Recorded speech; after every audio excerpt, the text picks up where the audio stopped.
Seigneur soit avec vous.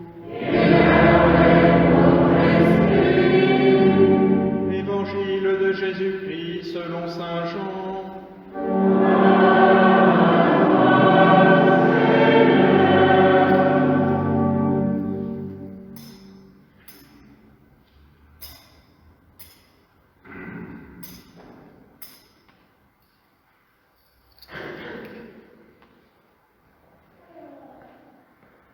En ce temps-là, Jésus disait à ses disciples, « Comme le Père m'a aimé, moi aussi je vous ai aimé, demeurez dans mon amour. Si vous gardez mes commandements, vous demeurerez dans mon amour, comme moi j'ai gardé les commandements de mon Père, et je demeure dans son amour. Je vous ai dit cela pour que ma joie soit en vous et que votre joie soit parfaite. Mon commandement, le voici. Aimez-vous les uns les autres, comme je vous ai aimés. Il n'y a pas de plus grand amour que de donner sa vie pour ce qu'on aime. Vous êtes mes amis si vous faites ce que je vous commande. Je ne vous appelle plus serviteur, car le serviteur ne sait pas ce que fait son maître. Je vous appelle mes amis, car tout ce que j'ai entendu de mon Père, je vous l'ai fait connaître. Ce n'est pas vous qui m'avez choisi, c'est moi qui vous ai choisi et établi, afin que vous alliez, que vous portiez du fruit, et que votre fruit demeure. Alors, tout ce que vous demanderez au Père en mon nom, il vous le donnera. Voici ce que je vous commande, c'est de vous aimer les uns les autres. Acclamons la parole de Dieu.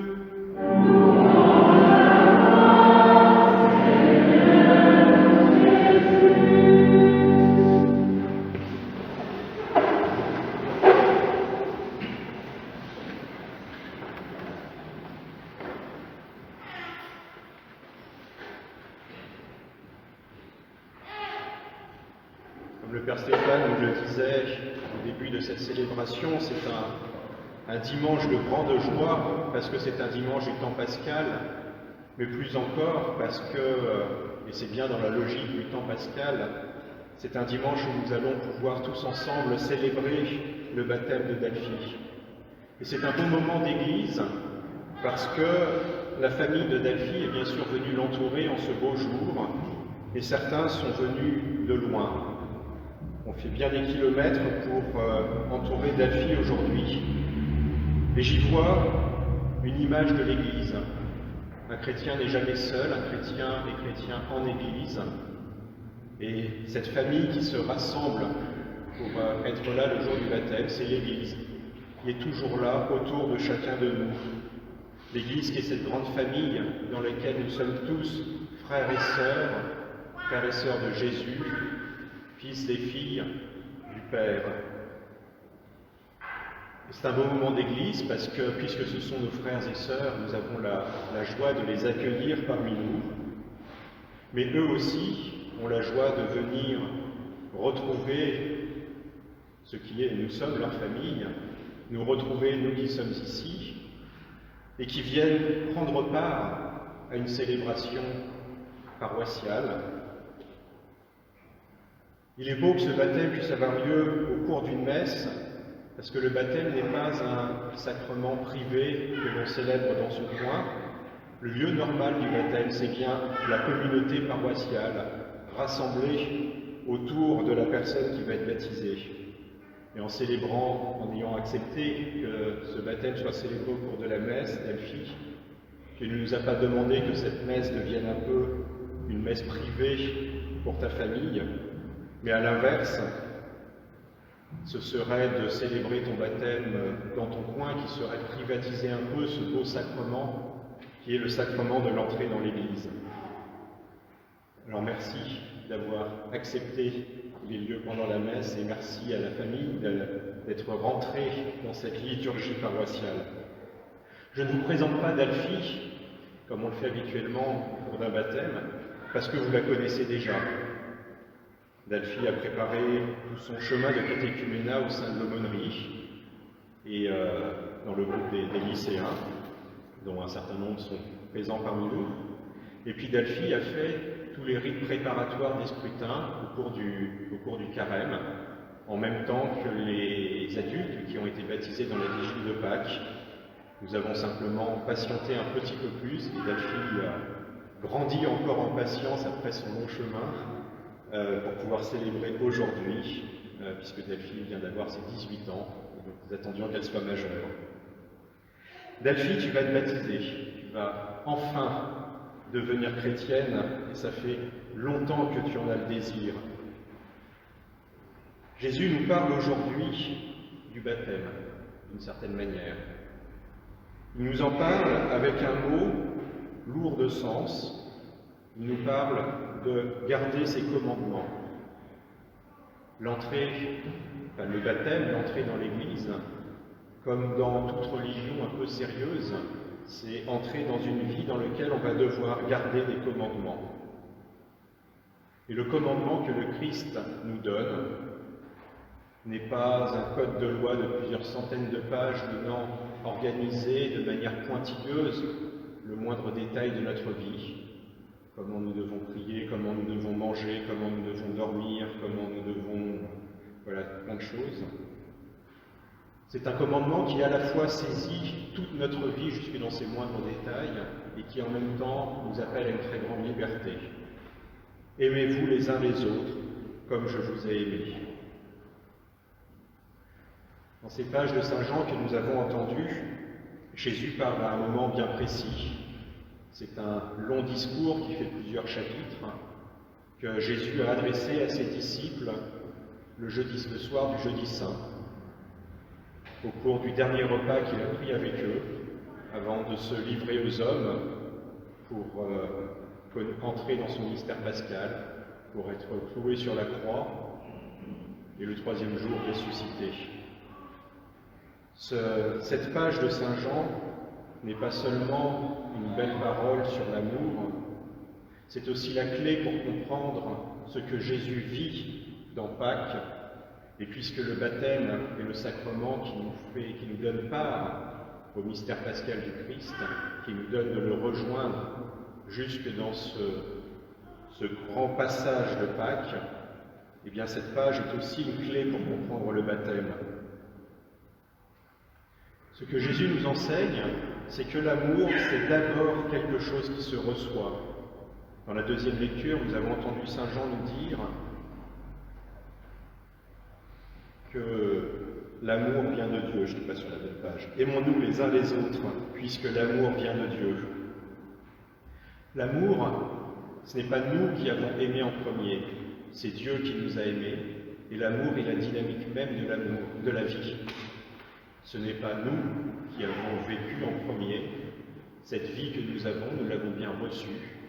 Nous l'avons reçue de Dieu, et nos parents y sont un peu pour quelque chose eux aussi. L'amour se reçoit, la vie se reçoit, et si l'amour et la vie se reçoivent, c'est que ce sont des dons qui nous sont faits, et donc que l'amour est fait pour être donné, que la vie est faite pour être donnée. Et dans ces quelques phrases du commandement de l'amour, c'est ce que Jésus nous explique qu'il va faire dans les jours qui suivent, dans le grand jour du vendredi où il se livre entièrement aux hommes. Cette vie de Jésus, on ne la lui prend pas, c'est lui qui la donne. C'est lui qui se livre, et c'est ce à quoi nous sommes invités à vivre nous aussi. En recevant le baptême, c'est ce que nous sommes tous, qui sommes baptisés, invités à vivre. C'est comprendre notre vie comme un don que nous recevons et un don que nous sommes appelés à faire nous aussi. Parce que fait Jésus? Il se montre profondément Fils. Le Fils, c'est celui qui sait qu'il a un Père et que s'il est Fils, c'est parce qu'il se reçoit du Père. Cette vie qu'il reçoit, il peut la donner. Et c'est cette dynamique que nous devons montrer dans toute notre vie chrétienne. C'est cette dynamique qui va nous donner de vivre, et de vivre intensément, de vivre dans une joie parfaite, Et c'est en vivant ainsi que nous allons montrer à tous ceux qui ne connaissent pas encore le Christ ce que signifie d'être chrétien. Ce n'est pas forcément facile tous les jours. Nous avons peur de lâcher ce à quoi nous tenons.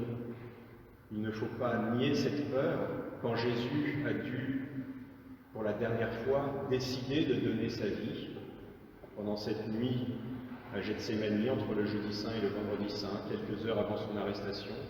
Jésus lui-même a dû lutter pour pouvoir jusqu'au bout dire « je le veux ». Oui, il n'est pas facile de lâcher ce à quoi nous tenons, mais c'est bien le Christ qui nous en rend capables. Il nous en rend capables en nous donnant la grâce, la force que donne l'Esprit Saint, mais qui nous en rend capables aussi, car c'est avec lui que nous savons que ce que nous avons à donner, c'est d'abord ce que nous avons reçu et que c'est fait pour être donné.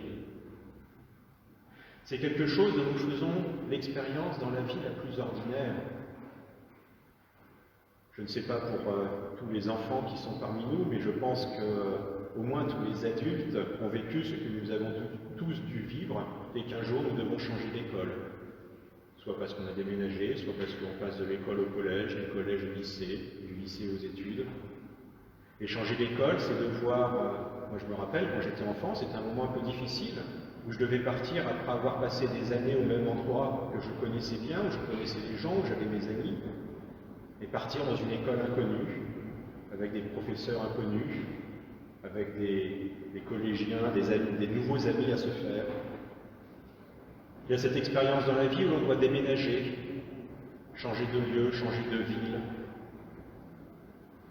Il y a parfois dans la vie professionnelle des moments où l'on doit changer de métier, changer d'entreprise en gardant le même métier, mais parfois même changer de métier. J'ai des amis un jour, je pense même à une amie précise, qui me disait à quel point dans sa vie professionnelle c'était devenu un enfer. Elle ne s'en sortait plus, les relations avec ses chefs étaient épouvantables, les relations avec ses collègues étaient très tendues, elle en était malade. Et je lui disais, il va falloir changer. Elle me disait, mais je ne peux pas changer. C'est mon métier, je ne peux rien faire d'autre. Il lui a fallu faire un long cheminement pour découvrir qu'en fait, bien sûr que si, elle pouvait changer, elle pouvait abandonner ce métier dans lequel qu'elle connaissait bien et dans lequel elle se sentait rassurée, et apprendre un nouveau métier et démarrer une nouvelle vie professionnelle dans laquelle elle a pu connaître beaucoup de joie. Mais personnellement, j'ai pu lui dire, mais si tu peux, parce que je l'avais fait moi aussi, et que je savais à quel point ça avait été dur de changer de métier, mais à quel point j'y avais aussi trouvé de la joie. Cette expérience ordinaire, c'est aussi celle que font des parents quand ils apprennent qu'ils vont avoir un enfant. Que jusque-là, ils savaient à peu près comment s'organiser leur vie, et que l'arrivée de cet enfant allait forcément tout changer. Oui, c'est une expérience profonde que nous faisons à plein de moments dans notre vie parce que c'est la dynamique de la vie. Savoir que ce que nous avons reçu, nous avons à le donner, et le donner signifie le quitter, mais pour le recevoir à nouveau, d'une manière nouvelle, d'une manière plus profonde, plus riche. Quand on change de métier, on n'arrête pas de travailler, on change de métier. Quand on déménage, on n'arrête pas de vivre quelque part, on change de ville. Quand on entre dans la vie chrétienne, on ne change pas de vie, mais on s'ouvre à une vie réellement nouvelle. À une vie dans laquelle on devient pleinement, profondément enfant de Dieu. Parce que enfant de Dieu, nous sommes tous dès notre naissance, si nous avons la vie, c'est parce que Dieu nous l'a donnée. Et dans le jour du baptême, nous disons oui à ce sacrement par lequel Dieu nous dit « Tu es mon fils, tu es ma fille bien-aimée, en toi j'ai mis tout mon amour ». Et nous acceptons, nous disons oui au fait que notre vie, nous l'avons parce que nous la recevons et que nous serons d'autant plus vivants que nous la donnons. Le baptême n'est pas un acte magique. Dieu nous a créés libres et il veut que nous restions libres. C'est donc un appel à notre liberté. Et Delphi, je vais te poser un certain nombre de questions sur ce à quoi tu renonces en demandant le baptême, et aussi sur ce à quoi tu crois. Ce à quoi tu crois qui va être cet acte de confiance qui va devenir le moteur de ta vie. Le baptême est le début de la vie chrétienne. Tu auras d'ailleurs encore d'autres sacrements à recevoir pour achever ton initiation chrétienne. Delphi sera confirmée à la fin du mois de juin avec les autres jeunes avec qui elle a fait son catéchuménat. Tu recevras aussi ta première communion à ce moment-là.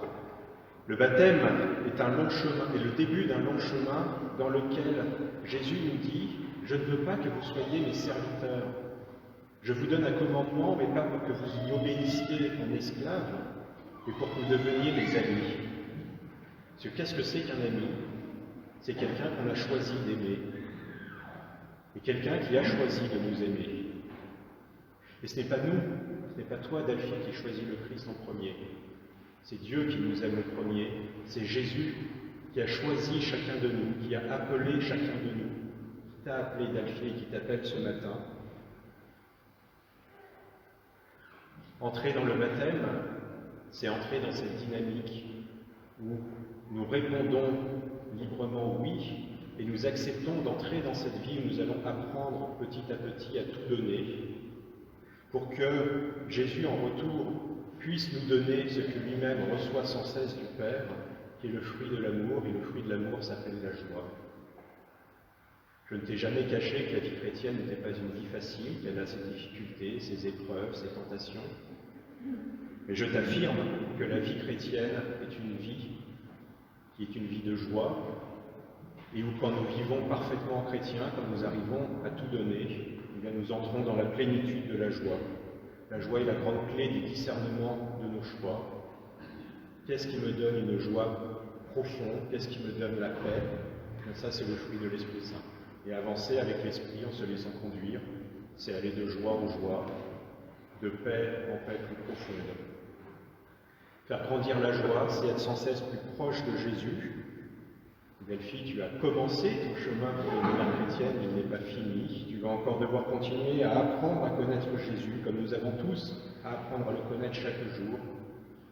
Nous discutions ce matin avec les enfants du catéchisme sur le fait que c'est à travers les rencontres que nous faisons, les malades que nous visitons, les affamés que nous nourrissons, les gens qui ont soif et que nous donnons un verre d'eau.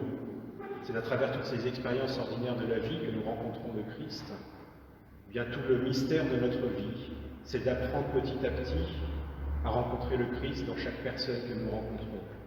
C'est pas si facile, c'est plus facile à faire, c'est plus facile à dire qu'à faire.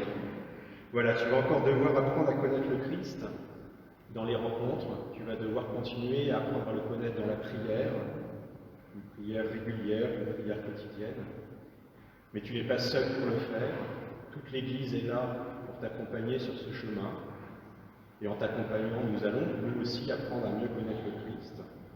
Et le signe le plus visible de cette proximité de l'Église, c'est que tu vas t'avancer près du baptistère, entouré de ton parrain et de ta marraine, entouré de ton père aussi, et entouré aussi de quelques gens en blanc. Là, toute l'Église est là pour t'accompagner sur ce chemin, parce qu'on ne connaît jamais le Christ en restant tout seul, mais toujours les uns avec les autres. Merci Delphi de ce cadeau que tu nous fais, nous permettant de redécouvrir une fois de plus ce matin ce que signifie de vivre en chrétien, ce que signifie vraiment le fait que Dieu veut faire de chacun de nous des saints.